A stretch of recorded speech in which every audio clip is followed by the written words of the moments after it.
retrouve pour la suite de notre formation. Comme promis, nous allons étudier les variables. Faisons un clic droit sur notre package variable et créons un nouveau fichier comme d'habitude. On va l'appeler de déclaration. On va cliquer sur OK. Et voilà notre fichier créé. Nous allons copier notre fonction main pour ne pas avoir à la réécrire chaque fois. Coller. Hop. Et ouvrir nos accolades fermantes également. En Kotlin, nous allons commencer par la déclaration. On distingue également plusieurs types de variables. Donc, on va faire un commentaire là avec un double slash. Les types de variables. Les types de variables. Donc, en Kotlin, la déclaration d'une variable se fait avec le mot-clé var suivi du nom de la variable, puis deux points, un type qui est optionnel. Après, on affecte une valeur, par exemple 23. Ici, on est en train de dire que la variable âge est de type int et contient la valeur 23. Donc, âge présentement contient cette valeur-ci qui est 23. Imaginez, vous voulez stocker un nom.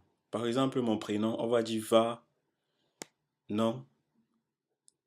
Va nom. Également, comme on a fait là, nom, deux points. Le type qui est de type string, cette fois-ci qui est chaîne de caractères, égale. On va ouvrir des doubles quotes. Et on va stocker à l'intérieur mon prénom Franklin. Donc, également ici, on va commenter type int. Integer. Int c'est pour integer, bien sûr. Et ici, on va faire un autre commentaire qui est le type string. Type string. Également, nous avons d'autres types de variables. Un autre type de variable est le type, imaginons on veut stocker, par exemple, pour stocker ma taille. Par exemple, imaginez, c'est ce qu'on veut faire. On va utiliser un autre type de variable qui est le type utiliser le type. Oui, on va utiliser un float là. Donc on va dire var taille. On va l'appeler taille, notre variable. Deux points le type, bien sûr, qui sera le type float. Égal. Je fais 1,70 m, donc on va dire 1.7 f pour préciser que c'est un float. Également ici pour stocker la taille, nous pouvons utiliser un type qui est le type double. Donc je vais appeler ça taille D double. Et on va effacer le F. Donc nous avons deux formats pour stocker notre taille. Et puis également float ou double. Là également on utilise un float ou un double. Dans votre application, on a besoin de savoir si quelqu'un est majeur ou mineur. On va faire utilisation d'un type de variable qui est le type boolean. Donc on va dire la var est majeur. On va dire par exemple est majeur. Deux points d'abord. Deux points boolean de type boolean qui est égal à true. Donc ici ça nous permet de savoir si je suis majeur ou mineur. On va faire un commentaire pour préciser si je suis majeur. Si est majeur est à true, donc je suis majeur. Par exemple, si j'avais moins de 18 ans, on aurait dit que je suis mineur. Également, je vous invite ici à chercher d'autres types de variables sur Google. Faites des recherches, il y en a énormément de types sur Google. Ici, je vais vous montrer une autre façon de déclarer les entiers. Dans un autre, on va dire ça par exemple, un autre type d'entier. Autre type entier. C'est pas vraiment un autre type, une autre façon de les écrire. On va dire var, pardon, on va dire la var. On va déclarer un var. On va l'appeler milliard. Le type int qui est égal à, on va l'écrire d'une façon assez spéciale, 1 underscore 0 underscore 0 underscore 0. Ici également, vous voyez que c'est la même valeur du milliard.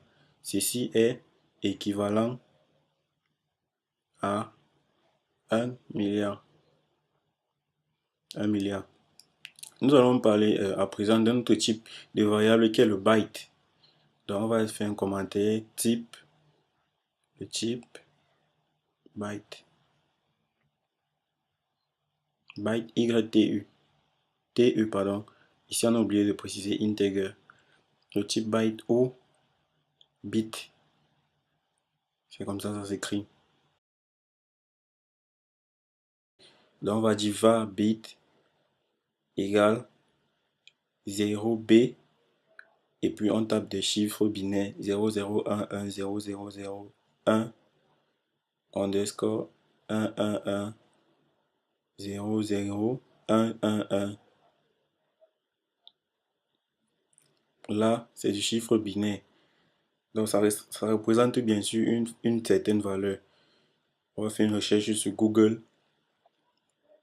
On va dire variable type Kotlin. Donc, j'aime faire mes recherches en anglais. Variable type Kotlin. On va aller sur la documentation de Kotlin.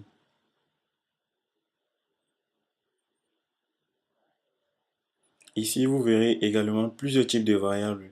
Donc, je vous invite vivement à parcourir cette documentation. On a les longs, les shorts.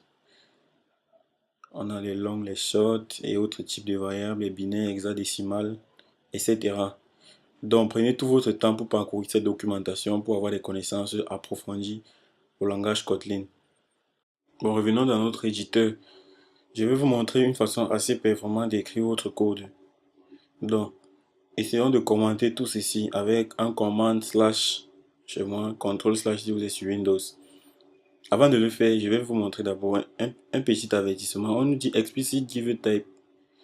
Given type is redundant. Donc, on n'est pas obligé de faire ceci. Donc, on va commenter et réécrire de manière performante notre code.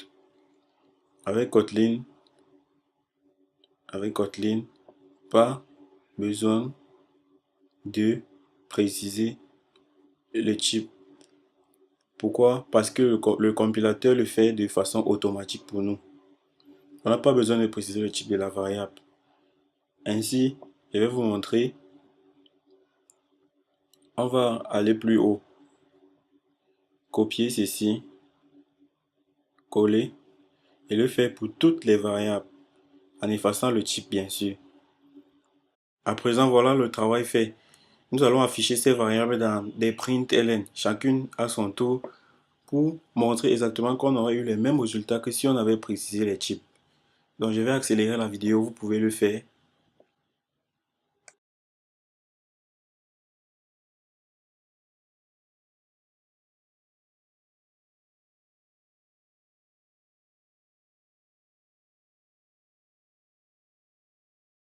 À présent, nous allons lancer notre programme pour voir le résultat. Donc on va cliquer là pour lancer. On va patienter. On affiche les avertissements. Ah, c'est le Hello World qui s'est lancé. Donc on va partir de ce point plutôt. Sélectionner le fichier. On peut venir là et puis Run Variables. Le programme est lancé. Vous avez toutes nos valeurs qui s'affichent dans la console. On a oublié bien sûr la valeur milliard. En faisant un copier-coller là et en relançant le programme, on aura absolument le même résultat. Donc à présent, je vais vous donner un petit devoir. Vous voyez toutes nos variables classées là dans l'ordre, chacune après l'autre et à la ligne. À présent, j'ai un petit challenge pour vous. J'aimerais que vous utilisez un seul println pour afficher toutes nos variables dans la console. Un seul println.